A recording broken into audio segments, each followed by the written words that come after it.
ನಮಸ್ಕಾರ ವೀಕ್ಷಕರೇ. ಅನಧಿಕೃತ ಲೇಔಟ್ನಲ್ಲಿ ಮನೆ ಕಟ್ಟಿದ್ರೆ ತಕ್ಷಣ ಜಪ್ತಿ ಮಾಡಬೇಕು ಅಂತೇಳಿ ಸರ್ಕಾರ ಖಡಕ್ಕೊಂದು ಆದೇಶವನ್ನು ನೀಡಿದೆ. ರಾಜ್ಯ ಸರ್ಕಾರ ಅನಧಿಕೃತ ಬಡಾವಣೆ ನಿರ್ಮಾಣದ ವಿರುದ್ಧ ಕಠಿಣ ಕ್ರಮ ಕೈಗೊಳ್ಳಲು ನಿರ್ಧರಿಸಿದ್ದು, ಇನ್ನು ಮುಂದೆ ಸಕ್ಷಮ ಪ್ರಾಧಿಕಾರದ ಅನುಮತಿ ಇಲ್ಲದೆ ನಿರ್ಮಿತ ಲೇಔಟ್ಗಳನ್ನು ಮುಟ್ಟುಗೋಲು ಹಾಕಿಕೊಳ್ಳಲಾಗುವುದು ಎಂದು ಎಚ್ಚರಿಕೆ ನೀಡಿದೆ. ಕಳೆದ ಡಿಸೆಂಬರ್ ಮತ್ತು ಏಪ್ರಿಲ್ನಲ್ಲಿ ಸುಪ್ರೀಂ ಕೋರ್ಟ್ ಸರ್ಕಾರವನ್ನು ಎಚ್ಚರಿಸಿದ್ದು, ಅನಧಿಕೃತ ಬಡಾವಣೆಗಳ ಕುರಿತು ಖಡಕ್ ಸೂಚನೆ ನೀಡಿದೆ. ಈ ಹಿನ್ನೆಲೆಯಲ್ಲಿ ಬಡಜನ ಹಾಗೂ ಮಧ್ಯಮ ವರ್ಗದ ಜನರು ಪುನಃ ಶೋಷಣೆಗೆ ಒಳಗಾಗದಂತೆ ರಾಜ್ಯ ಸರ್ಕಾರವು ಇಷ್ಟು ಗಂಭೀರ ತೀರ್ಮಾನ ತೆಗೆದುಕೊಂಡಿದೆ. ಇನ್ನು ಮುಂದೆ ಯಾವುದೇ ಜಿಲ್ಲೆಯಲ್ಲಿ ಸಕ್ಷಮ ಪ್ರಾಧಿಕಾರದ ಅನುಮತಿ ಇಲ್ಲದೆ ಹೊಸ ಬಡಾವಣೆ ನಿರ್ಮಾಣ ಮಾಡುವುದು ಸರ್ಕಾರ ಸಂಪೂರ್ಣವಾಗಿ ನಿಷೇಧಿಸಿದೆ. ಈ ಸಂಬಂಧ ಜಿಲ್ಲಾಧಿಕಾರಿ ಮತ್ತು ತಹಶೀಲ್ದಾರ್ಗಳಿಗೆ ನೇರ ಕಾನೂನುಬದ್ಧ ಹೊಣೆಗಾರಿಕೆ ನಿಗದಿಯಾಗಿದ್ದು, ಸೂಚನೆ ಮೀರಿ ನಡೆದುಕೊಂಡರೆ ಶಿಸ್ತು ಕ್ರಮ ಖಚಿತವೆಂದು ಎಚ್ಚರಿಸಲಾಗಿದೆ. ಗ್ರಾಮ ಪಂಚಾಯಿತಿಗಳು ಹಾಗೂ ನಗರ ಸ್ಥಳೀಯ ಸಂಸ್ಥೆಗಳ ಪಾಲಿಗೂ ಇನ್ನು ಮುಂದೆ ಪರಸ್ಪರ ಜವಾಬ್ದಾರಿ ತಳ್ಳಾಟ ಸಾಧ್ಯವಾಗದು. ಅನಧಿಕೃತ ಲೇಔಟ್ಗಳು ಸಾರ್ವಜನಿಕ ಜೀವನವನ್ನು ತ್ರಿಶಂಕು ಸ್ಥಿತಿಗೆ ತರುವಂತೆ ಮಾಡುತ್ತವೆ. ನಕ್ಷೆ ಮಂಜೂರಾತಿ ಇಲ್ಲದ ಮನೆಗಳಿಗೆ ಸಾಲ ಸೌಲಭ್ಯ ಅಥವಾ ಮೂಲ ಸೌಕರ್ಯಗಳಿಲ್ಲ. ಈ ಕಾರಣ ಜನರು ಪೂರ್ತಿ ಜೀವನ ಕಷ್ಟಪಡುವ ಸ್ಥಿತಿಗೆ ತಲುಪುತ್ತಾರೆ. ಕಂದಾಯ ಸಚಿವ ಕೃಷ್ಣ ಬೈರೇಗೌಡ ಮಾಧ್ಯಮವೊಂದಕ್ಕೆ ನೀಡಿದ ಮಾಹಿತಿ ಪ್ರಕಾರ ಮೇ 30ರಂದು ಸುಪ್ರೀಂ ಕೋರ್ಟ್ ಹೊಸದಾಗಿ ಮತ್ತೊಂದು ಸೂಚನೆ ನೀಡಿದೆ.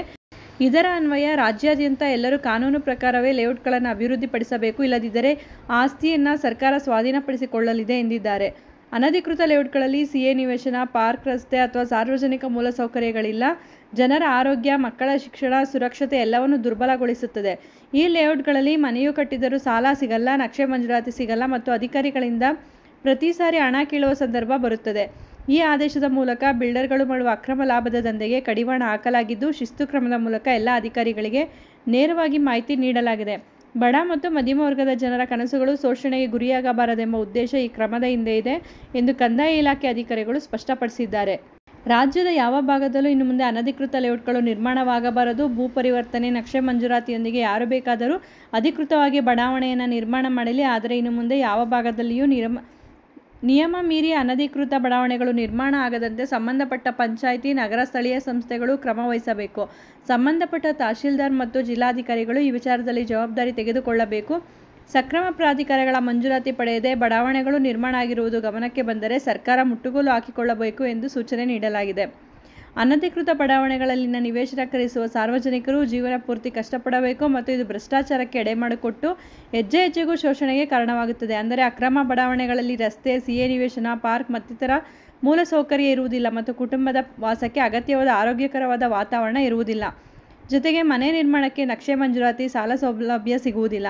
ಅಕ್ರಮ ಬಡಾವಣೆಯಲ್ಲಿ ಅನಧಿಕೃತ ಮನೆ ನಿರ್ಮಿಸಿಕೊಂಡು ಜೀವನ ಪೂರ್ತಿ ಆತಂಕ ಮತ್ತು ತ್ರಿಶಂಕು ಸ್ಥಿತಿಯಲ್ಲೇ ಬದುಕಬೇಕಾಗುತ್ತೆ. ಅನಧಿಕೃತ ಬಡಾವಣೆಗಳ ನಿರ್ಮಾಣ ತಡೆಯುವ ವಿಚಾರದಲ್ಲಿ ಪಂಚಾಯಿತಿ, ನಗರ ಸ್ಥಳೀಯ ಸಂಸ್ಥೆ ಹಾಗೂ ಕಂದಾಯ ಅಧಿಕಾರಿಗಳು ಇನ್ನು ಮುಂದೆ ಪರಸ್ಪರ ಜವಾಬ್ದಾರಿ ವರ್ಗಾಯಿಸಲು ಸಾಧ್ಯವಿಲ್ಲ. ಕಾನೂನು ಪ್ರಕಾರ ಪರವಾನಗಿ ಇಲ್ಲದ ಬಡಾವಣೆ ನಿರ್ಮಾಣಕ್ಕೆ ಅವಕಾಶ ಕಲ್ಪಿಸಿದರೆ ಸಂಬಂಧಪಟ್ಟ ಅಧಿಕಾರಿಗಳ ವಿರುದ್ಧ ಶಿಸ್ತು ಕ್ರಮ ಖಚಿತ ಆಗಿರುತ್ತೆ. ಮಾಹಿತಿ ಉಪಯುಕ್ತ ಆಗಿದೆ ಅಂತ ಭಾವಿಸ್ತೀನಿ. ಮತ್ತಷ್ಟು ಮಾಹಿತಿಗಾಗಿ ನಮ್ಮ ಚಾನಲನ್ನು ಲೈಕ್ ಮಾಡಿ, ಶೇರ್ ಮಾಡಿ. ಹೊಸದಾಗಿ ನೋಡ್ತಾ ಇರೋರು ಸಬ್ಸ್ಕ್ರೈಬ್ ಮಾಡಿಕೊಂಡು ನೋಡಿ. ಕಾನೂನಿನ ಮಾಹಿತಿಗಳನ್ನು ನೀವು ತಿಳ್ಕೊಳ್ಳೋದಲ್ಲ, ಮತ್ತೊಬ್ಬರಿಗೂ ಕೂಡ ಇದನ್ನು ಹಂಚಿ. ಧನ್ಯವಾದಗಳು.